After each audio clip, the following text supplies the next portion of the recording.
por mais que a gente tenha sido reeleito, sempre existe a mudança. E alguns setores a gente acaba, de alguma forma, também, né, mudança de secretariado, algumas orientações e determinações feitas pelo Ministério Público, mas diante daquilo que a gente tem visto nos municípios vizinhos, e em algumas regiões do estado e no Brasil, eu acho que o governador Celso Ramos tem feito o seu dever de casa e tem começado, assim, acho que até razoavelmente bem, né, para os primeiros 6 meses. Mesmo tendo lá no início 2.214.000 bloqueados, né, numa conta de FGTS não recolhido de 93 a 2012. Então eu acho que estamos iniciando da melhor forma possível. Levando em consideração a situação financeira difícil, isso atravanca em muito esses projetos, né? Com certeza. Eu tive que, né, aportar, num primeiro momento, um bloqueio judicial, depois consegui, junto à Presidência Nacional da Caixa, um parcelamento de 36 vezes, mas até final do ano acaba saindo em torno de R$850 mil dos cofres que poderiam estar sendo aplicados em educação, saúde, infraestrutura, em todas as obras, né, que de alguma forma atendem os anseios da sociedade. O senhor fez bastante modificações da sua equipe para esse início da segunda gestão? Olha, algo em torno de 70% a 80%. Eu mantive alguns secretários e fiz um rodízio entre eles. Então, eu acho que estamos atendendo a expectativa da sociedade. O senhor falou das obras, a gente tem acompanhado as divulgações que foram feitas pela administração nesses primeiros 6 meses. O governo do estado, inclusive, esteve no município há poucos dias atrás, elencando algumas obras importantes. Gostaria que o senhor nos destacasse quais as principais obras e ações viabilizadas nesses primeiros 6 meses. Olha, nós estamos com diversas ruas sendo calçadas, através também ainda do BADESC, recurso que a gente já tinha requisitado na primeira gestão. Recentemente a gente deu a ordem de serviço da Orla de Gancho, da revitalização da Orla, algo em torno de 1.235.000, sendo 1 milhão do governo do estado, R$235 mil de contrapartida. Recurso esse proveniente dos impostos da sociedade. E um trapiche na Fazenda da Armação, que a gente deu a ordem de serviço ontem, no valor aí de 628 mil, se eu não me engano, alguma coisa nesse sentido, R$500 mil do governo do estado e 168 mil também de recurso próprio. Além disso, também demos início ontem no calçamento da Rua da Baixadinha e estamos na elaboração de vários projetos para atender algumas emendas parlamentares, tipo o Mirante de Calheiros, que já está aí praticamente em fase final já de licitação e ordem de serviço, inclusive já teve um pagamento de uma das parcelas por parte do Ministério do Turismo, na qual a gente só está aguardando o recurso chegar, e temos várias ruas que serão calçadas através de emendas, e a revitalização da praça de Canto dos Ganchos, que também já está em fase final de apresentação do projeto junto à Caixa Econômica para atender uma emenda também parlamentar, né, do senador Dário Berri. Então a gente de alguma forma está aí buscando executar alguns projetos e buscando também recursos junto ao governo do estado e governo federal para a implantação desses projetos. Então realmente é um início um pouquinho diferente daquele que a gente, né, vê aí ao longo dos anos. Nós começamos bem em 2013, estamos começando bem, começamos e terminamos bem os 4 anos, estamos começando bem e, se Deus quiser, terminaremos bem os próximos 4 anos. No mês passado, o prefeito Soares esteve acompanhando a bancada federal catarinense dos deputados e senadores numa reunião com o presidente Michel Temer, falando a respeito justamente do setor da pesca. Como que o senhor avalia esse encontro? Olha, o setor pesqueiro vive o pior momento da história do país. Eu sou filho de pescador, nasci e me criei no mar. Enquanto das férias escolares eu ia para dentro de um barco pesqueiro pintar a casa de máquina, porque o meu pai era motorista de barco, né, se aposentou na pesca. Lá naquela época, a pesca vivia um excelente momento, mas nós já víamos um certo problema no setor. E eu vinha falando agora no telefone com o pessoal do Rio de Janeiro, até porque me incluíram aí num grupo de pesca nacional. Inclusive eu estou indo a Brasília agora dia 2 de novo para uma reunião com a bancada nacional da pesca. em virtude do que o setor vem passando no momento. Esse desmando de tirar o Ministério da Pesca, primeiro que acabou-se o Ministério da Pesca. O PT criou o Ministério da Pesca para atender uma bancada que sequer foi ocupado por alguém que conhecia a pesca. De Santa Catarina, 4 ministros ocuparam. Os 4 ministros só conheciam um tipo de peixe, que é o traíra. Né? São o Fritz do Oeste, Gregolin do Oeste, a Ideli, professora ligada ao magistério, eu nunca vi falar da pesca. Então criou-se um cabide nacional da pesca, ponto. Extinguiram, acabou-se a Secretaria da Pesca depois dos enredados. O MAPA, né, que estava junto ao Ministério da Agricultura, vinha fazendo um trabalho onde Santa Catarina, de alguma forma, tinha um trabalho paralelo junto com o EPAGRE e tal, tinha uma estrutura, mal ou bem, na agricultura, no MAPA tinha uma estrutura. Tirou-se do MAPA para passar para o MINDIC, Ministério da Indústria e Comércio. Bom, lá em cima já tem um entendimento onde Ministério da Agricultura e Ministério do Meio Ambiente faziam portarias interministeriais, ou seja, o Meio Ambiente, o Ministério do Meio Ambiente intervindo num outro ministério para dizer o que pode e o que não pode pescar no litoral brasileiro. Para vocês terem uma ideia, só para ter uma ideia, a pesca de polvo, ela se dá lá aos 150 metros de profundidade. Ou seja, lá nos 150 metros de profundidade, nós estamos quase que fazendo um limite de zoneamento. Nós estávamos com a pesca de polvo há 8 anos proibida pelo Ministério do Meio Ambiente. E lá na portaria dizia que o Ministério do Meio Ambiente a cada ano tem que fazer estudo, não sei o que e tal, e nunca foi feito. Sendo que as frotas internacionais vêm pescar nas águas brasileiras. E nós não conseguimos ir pescar na deles. Por quê? Porque somos recebidos com bala. E aqui eles são recebidos com carinho. Então tem um confronto de legislação que os próprios ministérios não se entendem. Porque quando eu faço portaria interministerial é porque eu não quero resolver o problema. Porque se eu quero resolver o problema, eu trago o problema para dentro do meu ministério e vou... A pesca da tainha, que é uma pesca sazonal, só dá uma pesca de safra. É igual a anchova, é igual a curvina, é igual o bagre, é igual a pescadinha. Ela não dá o ano inteiro. Ela é uma pesca sazonal, é uma pesca de safra. Passou, acabou a safra da tainha. Então eles criaram lá em 2015 a portaria 04 e num dos seus artigos dizia o seguinte, que mediante estudo feito pelo Ministério, entenderá ou não de reduzir a capacidade da pesca em frota em 20%. Ou seja, se eu dei 100 licenças para 100 barcos pescarem, eu vou reduzir a cada ano 20%. Só que eles não fizeram o estudo. Se eles não fizeram o estudo, a culpa não é nossa, não é do setor pesqueiro, não é do pescador, não é do setor produtivo. A culpa é deles. Porque quem tinha que fazer o estudo são eles. Ou seja, eles acabaram de alguma forma criando uma restrição e prejudicando o pescador sem ter feito o estudo. E outra, toda a frota brasileira, a maior produção, maior frota de setor pesqueiro está em Santa Catarina. Eu não tenho 100 barcos apropriados para pescar. Eu tenho 1.000.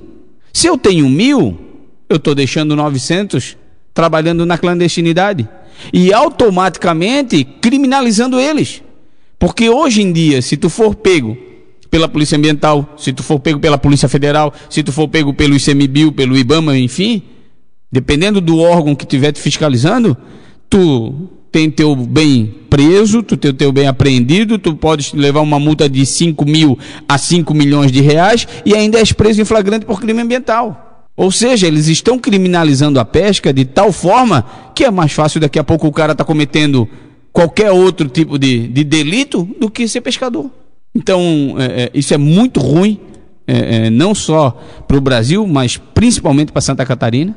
Né? É um momento onde a bancada catarinense tem que estar unida, e aí eu quero aqui fazer, né, louvores a eles, porque dentre outras bancadas, Santa Catarina realmente está unida, está sabendo do problema. Essa ida, né, junto com a bancada, eu tive o privilégio de ser o único prefeito. Por coincidência, eu estava em Brasília e aí fui convidado pelo senador Dário e pelo deputado João Paulo Kleino Bing, que é o líder da bancada, para se fazer presente.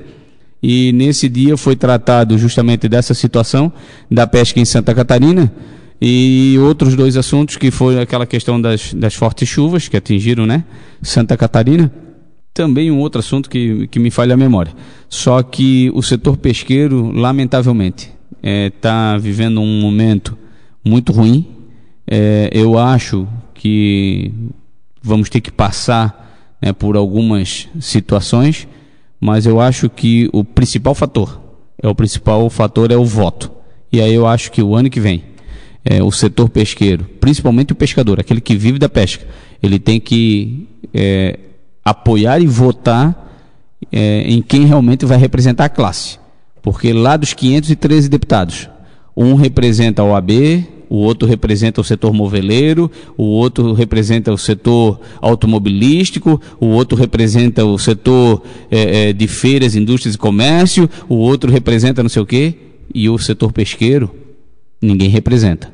Quando ninguém representa, isso está claro, nítido, que leva à falência. E nós, no litoral de Santa Catarina, tendo a pujança que nós temos a melhor, vamos dizer, mão de obra.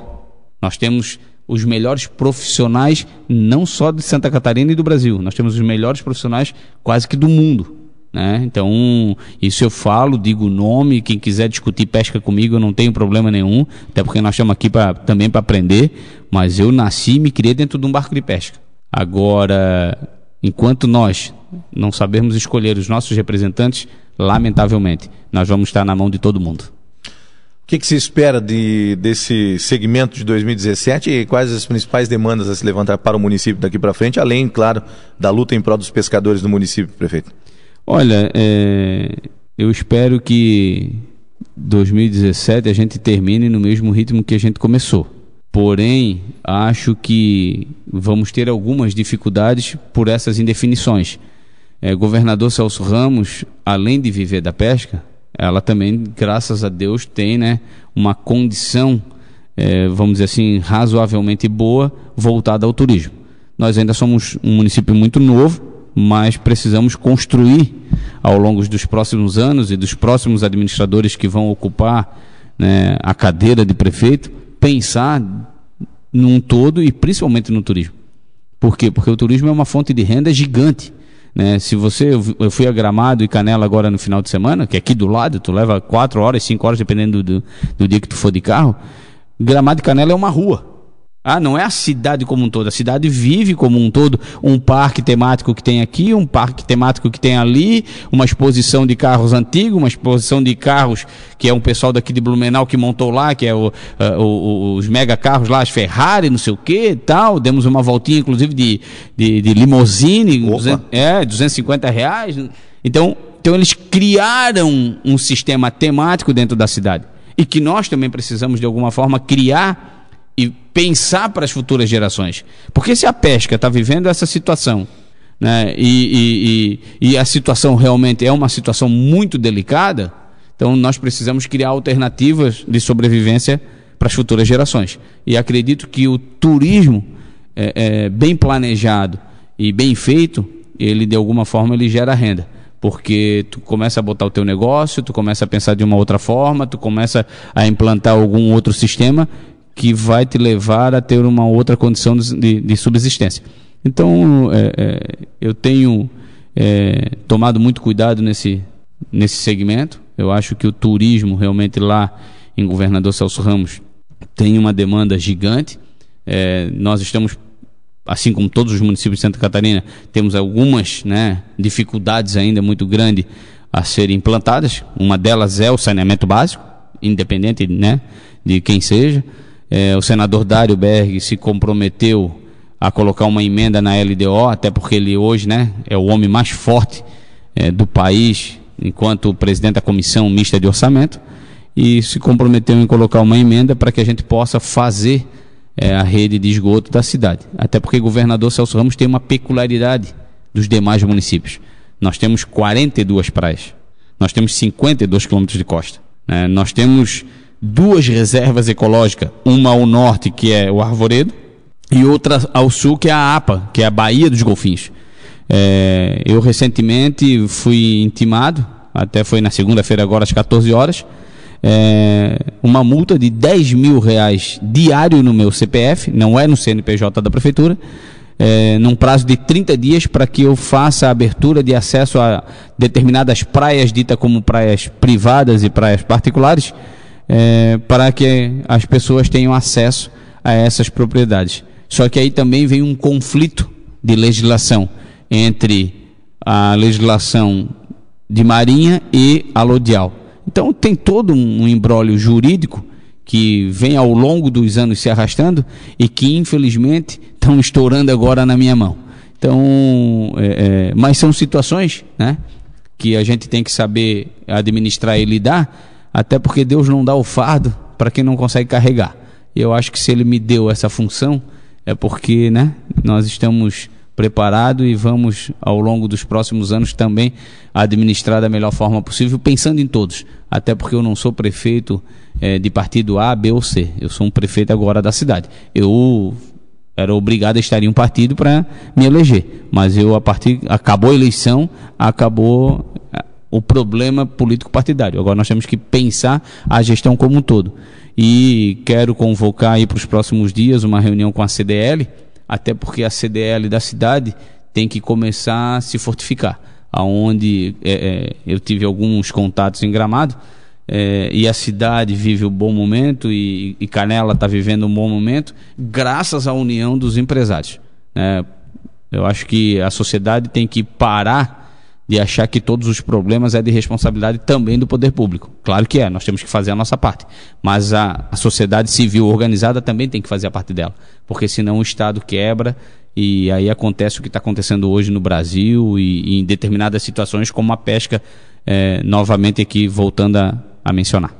Prefeito, bom trabalho, sucesso, obrigado pela sua vinda até aqui hoje, esperamos tê-lo em breve aqui novamente para a gente falar dos vários outros setores em que o governador Celso Ramos vem se destacando, e nós temos o maior prazer de expressar aqui a nossa comunidade, viu?